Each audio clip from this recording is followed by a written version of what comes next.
All right, ladies and gentlemen, welcome back to the Spread Zone podcast, the only podcast dedicated to making you, our faithful, our loyal listeners, some serious cash. My name is Rizz, alongside the best in the business. 2 straight losing weeks, Rizz. I think we can stop. Still in first place. I think we can stop that. Still in first place. Anthony Stalter, Tim McKernan. As always, the show is brought to you by our great partners at FanDuel. Build your bankroll right alongside us by using the FanDuel Sportsbook app. Get the best odds, great promos, and live bet as the action unfolds. So let's get right into it. Segment 1, as always, the recap.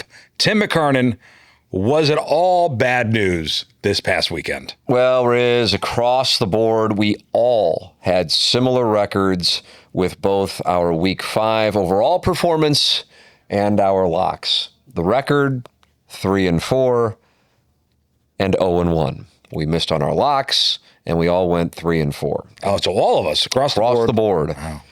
So Anthony Stalter is still your leader. He is 31-24 for a 56% against the spread percentage. That's not 68 like it was a couple of weeks ago. That's right, but it's still profitable. I am at 27-25, 52%. Rizz, All right, 17-31. All right. 35%. Take great pride in my locks, and man, I like that Tennessee-Arkansas over. The 5-star play of the year comes up short by, I think it was either 3 or 4 points. Yeah, 3.5, depending on that. Yeah, I can't remember what the exact number was. I just knew at the end we needed one more score, and we didn't get it. It was trending under all game. And then Arkansas mounted a little Sunday charge on a Saturday night for us in Knoxville, brother. They picked it up, just not enough. So what are your takeaways from the past couple weeks? Are these college games tough to pick? Yes. Yeah. That seems to be our Achilles heel. You went 3-0 though in college last week. Oh, yeah. Do you have and I don't put you on the spot No, here, Tim, I got it all in front of me here. Spreadsheet master. Yeah. Do you have breakdowns of college and pro? I would be happy to track it. I don't have it sport by sport. I have it week by week, but I do know that Rizz was 3-0 on college. You were on Missouri, getting 3.5, so you got that cover. Ohio State laying 14.5 against Illinois, sweat-free cover there. And Pittsburgh, you took plus 10.5 at Florida State, and you got a straight-up win. Didn't need it. Didn't need it. But then the NFL did you dirty. Yeah. Did you dirty. Yeah. A lot of weird games last week in the NFL. What are you finding this year so far for both college and the NFL? Yeah, I think that's a good question, Riz. So Tim and I were kind of talking about this a little bit beforehand. My overall take is this: college football and the NFL has become, parity ridden, right? So we tend to think, well, this team's ranked high, this team's not, this team is coming off a blowout loss, they're no good. And it's actually a lot of these teams, it's no longer top heavy, long pause, and then you got all the dregs, right? I think the muddled middle is as large in college football now as it is in the NFL, meaning you get Indiana going to Oregon catching 7.5 a year ago. I was on Indiana and they laid an egg at Ohio State. You're like, okay, the gap is still pretty big. No longer. Yeah. Indiana's caught up. A lot of these teams, because of NIL, they've caught up. The NFL has been the parity king. I think college football is right there now, parity-wise. Well, the margin of victory now in college football in the SEC is actually less than the margin of victory in the NFL. And that is unheard of. I believe it was Pete Thamel of ESPN with that statistic that it's something like 10.3 points. In the NFL, it's like 10.8 points. And in the SEC, where you used to have Alabama, LSU, Georgia beating the hell out of teams, now they can get beaten, or you will find they play close games like what you won on, Missouri against Alabama. One that a lot of people probably were tricked up on last week was Texas laying 1.5 to Oklahoma, and then sure enough, Texas wins. This week, Ole Miss is number 4 in the country, but yet they're getting more than a touchdown against Georgia. Vanderbilt is giving points to LSU. There's a couple weird games this week. Absolutely. Tennessee's getting more than a touchdown against Alabama. I saw a lot of gnashing of the teeth with another Penn State loss, with a 20-plus point against Northwestern, and they lose straight up. Okay, so and now they lose their coach. I'm hearing Bill Belichick is the next one maybe on his way out. There are a lot of choices. Yeah. We could do over-under of coaches fired by the time we do next week's spread zone. I'll set it at 1.5. But I tell you what, that Penn State dude's still getting paid $50 million. Yeah, James Franklin's got a nice little situation. Billy Napier's live. Hugh Freeze is live. I'll take the under. You're going under. Yeah, I'll take the under. All right.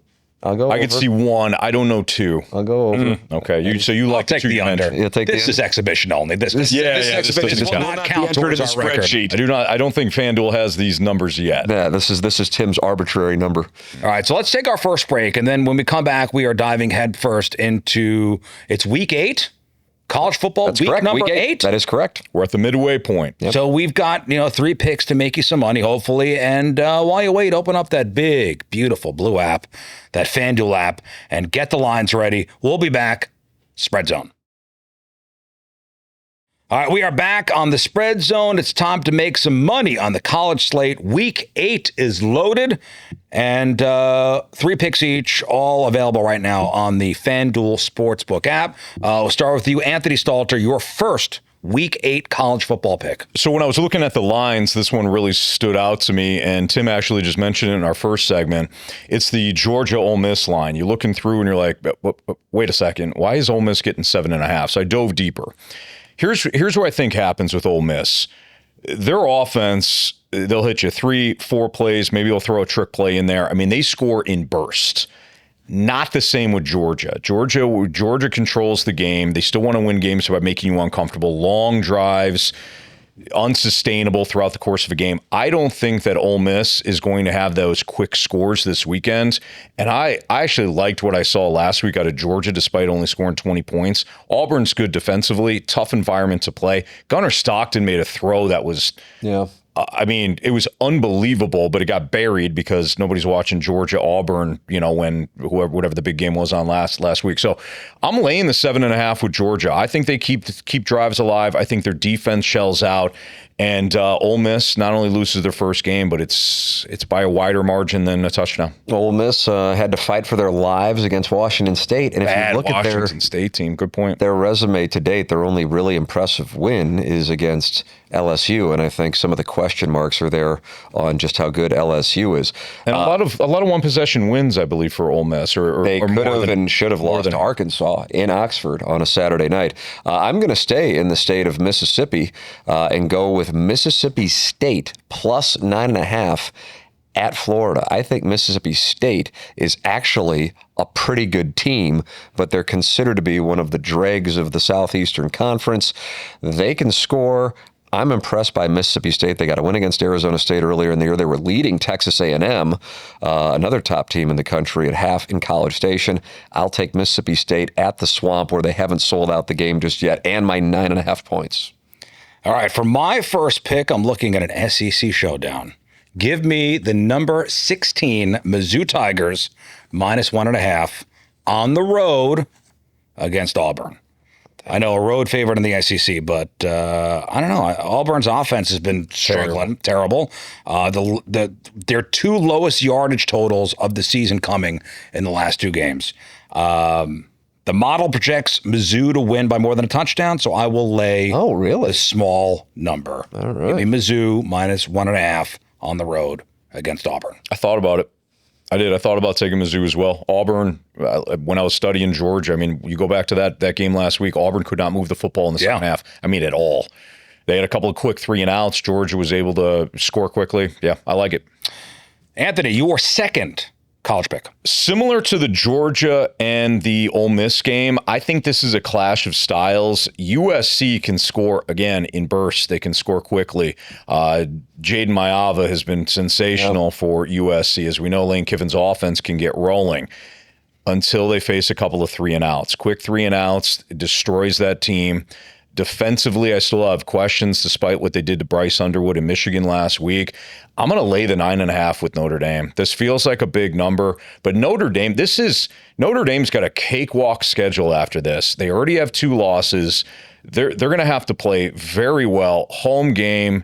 this is the makeup for Texas for losing to Texas A&M in my eyes. This can erase a lot of things. So I think this winds up being a high-scoring game. I'll get to that in a second, but I think Notre Dame covers the 9.5, and Lane Kiffin has not fared well outside of the state of California since Lincoln Riley. I'm sorry, Lincoln Riley. Thank you. Boy, that's the second time in the last 2 weeks Tim has had me. He had to get. Hey, you gotta go with the 9-iron on this. Way to back your buddy up. Drive her away. Yeah, Lincoln Riley, thank you. But Lane Kiffin did coach there before he was fired on the tarmac. Yeah. I was thinking Lane Kiffin because I just mentioned Ole Miss. Yeah, that's it. To hell with them. Lane Kiffin and Lincoln Riley both going down this weekend. Picking against both former USC current USC head coach, former USC head coach. I like that could wind up being a major high-scoring game. I think that's a great call in South Bend on Saturday night. I'm going with another night game and another underdog for me. I am taking Kentucky, truly the doormat of the SEC, getting 12.5 against Texas. I do not think Kentucky is good, unlike Mississippi State, but I'm not sold that Texas is going to be able to necessarily beat them by 13 or more points. So I'm going to take the Wildcats in 12.5 at home against the Longhorns, Rizz. All right, for my second pick, number 17, Vanderbilt.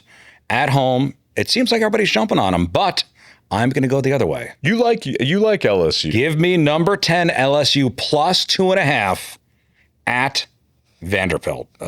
This is a classic case of getting points with a more talented, higher ranked team. This is one of the weird matchups that we were talking about earlier. LSU is coming in as the number 10 team in the country, and while winning on the road in the SEC is tough, this line feels like an overreaction.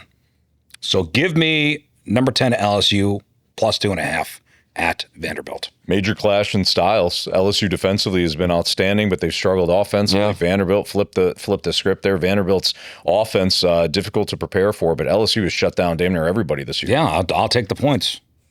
All right, Anthony, your third and final pick. I don't think I've done this season, but I'm going to combine plays here. I'm going to take the over 61.5 in that USC Notre Dame game. I'm laying it with 9.5 with Notre Dame. I still think it can be high scoring. 61.5 feels low for this. Now, Notre Dame defensively has been better of late, but they also haven't played anybody since the couple early losses. USC is going to score. I just don't think that USC is going to stop Notre Dame, which plays into the over. So give me the over 61.5. I think this could be a high-paced game until Notre Dame pulls away in the fourth quarter. Yeah, I like that play, Anthony. I like that play. I'm not making it, but I do like the play. I could see that being a monster 30-ish kind of game in that one. I am staying in the SEC. I have been shorting the market on the Tennessee Volunteers here, and they nearly blew it against Arkansas last week. And I went and saw Alabama play Missouri at Faurot Field last week.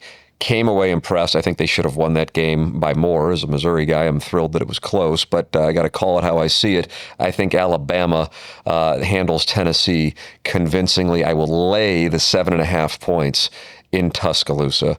Alabama minus 7.5 against the Vols. All right, for my final pick, I'm back at another road dog. Give me number 12, Georgia Tech, getting a 1.5 at Duke. Wow. That one slipped by my radar. Yeah, it's another spot where I think the wrong team is favored. Like Georgia Tech is the higher ranked team, and they're getting points. Interesting. Duke is a solid team, but this is a coin flip game at worst. In fact, USA Today predicts that Georgia Tech wins this one 21-12. That's the USA Today model projection. In a game that close, I want the team that's getting points. Give me the Yellow Jackets, Georgia Tech, plus 1.5 points. Right, it's been booked. All right. Well, there you go. Excellent stuff, fellas. As always, wrap on college football. When we come back, we're on to the pros. Week number 7. So we got our 3 picks and then our FanDuel locks of the week. We'll be back on the Spread Zone. All right, we're back for the final segment of the Spread Zone, brought to you by FanDuel. It's time for the big boys. NFL Week 7. Let's get right into it. We'll start with Tim first. Tim, I'm honored. I'm buying into the Bears. I am buying into the Bears. Maybe I'll regret the play. They're taking on the Saints. I realize it's a short week situation after their success and the comeback on Monday night against the Commanders. They're taking on the Saints. I will lay the 4.5 and take the Bears against the Saints. Bears minus 4.5. Anthony? I'm buying into the Eagles' struggles. Give me the Vikings plus 1.5. The Eagles offensively, they're a mess. I know a lot of people just hand the ball to Saquon Barkley. You'll be fine. The offensive line is a mess. You got injuries. You got poor performance. They no push. The Giant game highlighted things that have been going on for the last couple of weeks for the Eagles. Vikings coming off a bye, and they're going to be the home team in this one. Give me the 1.5. So the line is moving. So yesterday was 2.5. So it's moving the other way now. Yeah. Yesterday was 2.5. So today it's 1.5? Yes, sir. All right. Well, lock me in. Same thing. Oh, wow. I'm with Mr. Anthony Stalter. Give me the Vikings plus 1.5 at home. I think, the public is down on the Eagles after 2 straight losses, but I think the market is overcorrected.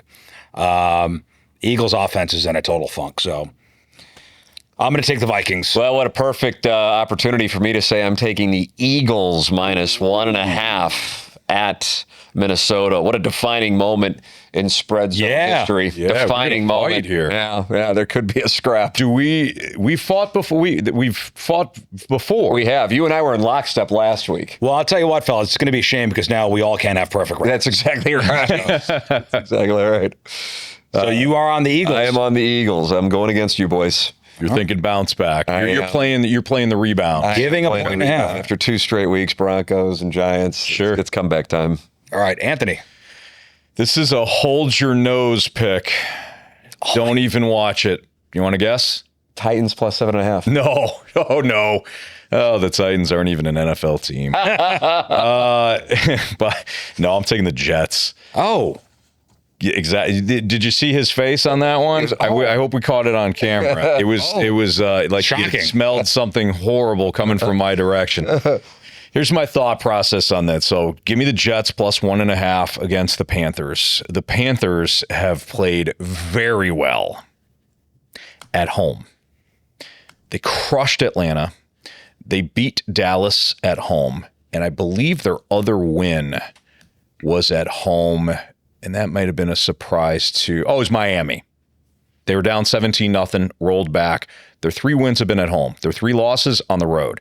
Everybody's killing the Jets. Justin Fields threw for, I think, 45 yards. I thought he only played a quarter. Apparently played a whole half. Or played a whole game, in terrible London. Coaching last week. It was terrible. Glenn That was awesome. faked a punt and then decided to run out the clock. Like, That was awesome. What is that? Why? So that kind of plays into it. Carolina, I'm not ready to completely hop on board with them being on the road. If this was in Charlotte, I'd lay it off. But I'm going to take the Jets plus 1.5. All right, for my second pick, give me the Indianapolis Colts plus 1.5 on the road against the Chargers. Do you guys not think the Colts are a legit Super Bowl contender? Would you say that yet, or is it too early? I have thoughts Ooh. that I'll save. All right, well, Wow. That's a tease right there. The Chargers offense has been struggling. This line is disrespectful to how good the Colts are. I think they win this game outright, so I will happily take the 1.5. Colts plus 1.5 on the road against the Los Angeles Chargers. Tim, your third and final pick. Well, Anthony said the Titans are not an NFL team, so it's going to be one hell of a story when this minor league franchise covers against the Patriots in Nashville on Sunday. I'm taking the 7.5 with the interim head coach. What I have observed in my many years of degenerate activities is when a coach gets fired in the NFL, similar to the NHL, we see a little bump. It makes no sense. Yeah, you're right. Callahan out. I am going with the Titans and the 7.5. My guess is the narrative will be Vrabel's going to come in there and run it up on his old team, and he very well might. But I'm going to take the Titans and get the 7.5 with really no football reasoning whatsoever, Rizz. That's hilarious. You're right, though. I remember Jeff Saturday. Everybody was shocked that the Colts named him the interim, and he went to L.A. and they beat the Raiders that week. So good call. All right, I said here's your. Let me pay off the tease. Yes, I'm on the other side of the Chargers Colts. Oh, more tension. I'm laying the one. You gave 1.5, right? Yeah. Okay, so Chargers minus 1.5. You're right, Rizz. Chargers offensively have not looked good. They've looked disjointed. They haven't been able to run the ball. They lost both offensive tackles to injuries. I mean, it's bad, right? But this Colts team, look, you got to give them their credit. They're 5-1. I think they're a good team that has been untested. This I think is their test. Now, they went out to LA earlier in the year and they lost to the Rams in a game that they could have easily won. But when I was watching the Colts last week against Arizona, Jacoby Brissett was moving the ball. When he stayed in rhythm and on track, he threw the ball very well. I think Justin Herbert will not carve up Indy, but I think the Colts struggled 2 straight weeks defensively. And I think the Chargers can load up and at least slow down Jonathan Taylor. I'm going to lay the 1.5 despite the Chargers' issues lately. All right, for my final pick, I'm betting against a rookie QB in a nightmare spot. Give me the Denver Broncos laying 7 at home against the New York Giants. Jackson Dart making his 2nd career road start. Broncos have been... First one did not go well. The Broncos have been the best home team in the league this year, leading the NFL in net yards per play at home. This is a recipe for a blowout. I will lay the touchdown with the Broncos for my final pick.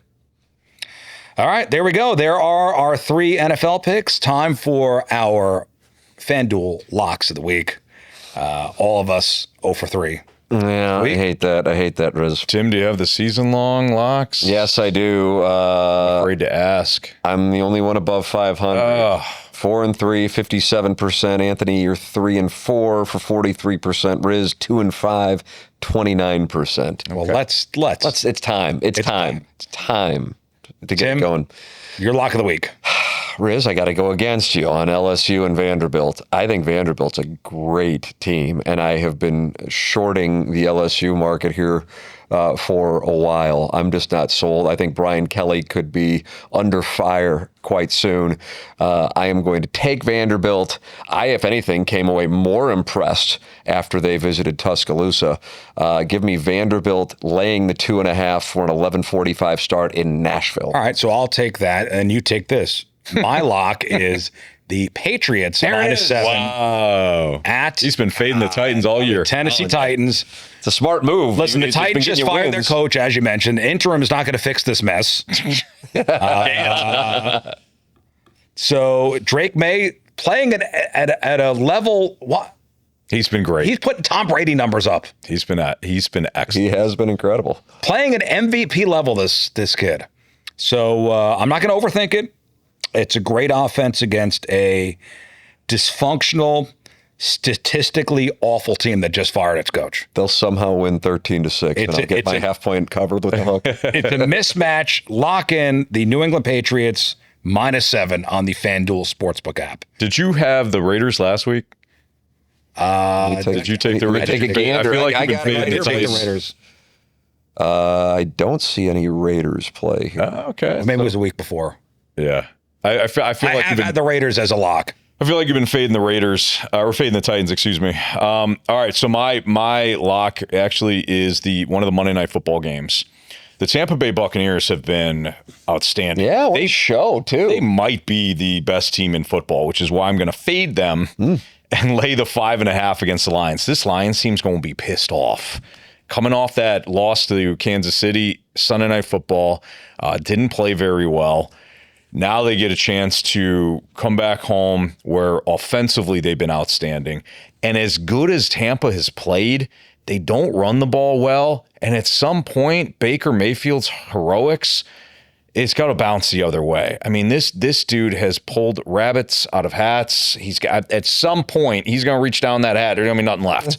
I don't know how he escaped the sack. I mean, there was two guys had him dead to rights last week. Not only does he get out of it, he runs for a first down in a crucial moment. I mean, it's been too gravy for Tampa. So I'm going to lay the 5.5. Lions are real tough at home. And like I said, I think we're going to see the Lions' best effort. A week ago, I said the Lions were the best team in the NFL. So I'm gonna lay it with the 5. 5.5 seems steep, which is exactly why I'm gonna lean into it, Rizz. I like that. I like that strategy. Well, there you go. We did it, guys. Let's do it. Let's provide some victories. It's time. That is a wrap on this week's Spread Zone. Quick reminder: all your picks and our picks are made on the FanDuel Sportsbook app, so make sure you download it today and tell us as we build our bankrolls all season long. Rizz, Tim McKernan, Anthony Stalter. Good luck. We'll see you next week, and may all your bets be winners.